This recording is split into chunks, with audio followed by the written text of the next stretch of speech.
રાજકોટમાં મોબાઈલ કંપનીઓ સામે તંત્રની ઢીલી નીતિ હોવાનું સામે આવી રહ્યું છે। 550થી વધુ મોબાઈલ ટાવર્સનો 50 કરોડનો વેરો બાકી છે। નબળી કાર્યવાહીથી મોબાઈલ કંપનીઓને બખ્ખા થઈ ગયા છે।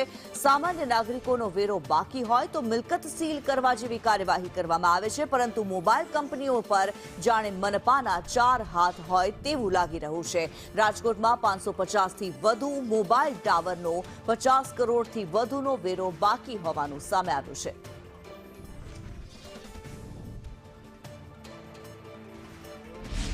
2026ની શરૂઆત થતાં જ મહાનગરપાલિકા મિલકત વેરાને લઈને કડક કાર્યવાહી કરી રહી છે, પરંતુ આ કાર્યવાહી નાગરિકો ઉપર થઈ રહી છે। જ્યારે મોટા બાકીદારો છે, ચાહે તે મોબાઈલ ટાવરના એજન્સીવાળા હોય, મોબાઈલ કંપનીવાળા હોય, એમની સામે કોઈ કાર્યવાહી નથી થઈ રહી। 550 કરતાં વધુ મોબાઈલ ટાવરો રાજકોટમાં આવેલા છે, એમનો કરોડોનો વેરો બાકી છે। સામાન્ય માણસને નોટિસ, મોબાઈલ ટાવરની સામે કઈ કાર્યવાહી નહીં, શું કહેશો? મગરમચ્છને કોણ પકડે? બરાબર ને છે, જરૂરત છે કાર્યવાહી કરવાની, પણ થતી નથી।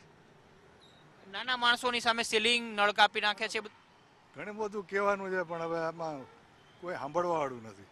બિલકુલ, શું કહેશો તમે? મોટા બાકીદારો છે મિલકતના, એમની સામે કોઈ કાર્યવાહી નથી થતી, તો ઢીલાસ રાખે છે। નાનો માણસ મિલકત વેરો ના ભરે તો 18% વ્યાજ લખે છે, નળ કાપી નાખે છે। આ સત્તા અત્યારે કોના માટે છે? નાના માણસો માટે છે કે મોટા માણસો માટે? સત્તા એકચ્યુઅલી પ્રજા માટે હોવી જોઈએ, પણ આ બાયફર્કેશન થઈ ગયું છે। સત્તા નાના માણસ માટે અલગ છે, મોટા માણસ માટે અલગ છે, એનો પ્રતિબિંબ પડે છે। તમે શું કહેશો? મિલકત વેરો તો કોર્પોરેશન ઉઘરાવે છે, બધાએ ભરવો જોઈએ, પણ ઘણા નથી ભરતા, એમની સામે કંઈ નથી થતું। જે ભરે છે એમની સામે દંડાત્મક કાર્યવાહી। જે લોકો ભરે છે તે મોસ્ટલી નાના માણસો જ હોય છે। મોટા માણસોને તો ગમે ત્યાં ફરવા હરવા મોકલી બી દે છે, અને કાયમ માટેનું જ છે કે મરે છે, નાનો માણસ જ મરે છે હંમેશા। શું કહેશો તમે? એક દિવસ માટે તમે મોબાઈલનું રિચાર્જ ચૂકી જાઓ તો તમારો મોબાઈલ ડિસ્કનેક્ટ થઈ જાય, એ જ કંપનીના ટાવરો ઊભા છે, એમનો વેરો બાકી છે, એમની સામે કોઈ કાર્યવાહી નહીં। એને પનિશમેન્ટ તો થવું જ જોઈએ।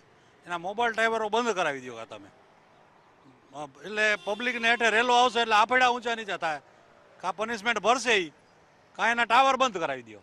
બિલકુલ, પણ એ કરી નથી શકતા એ લોકો। બિલકુલ, રાજકોટ દબાયેલા છે બધા।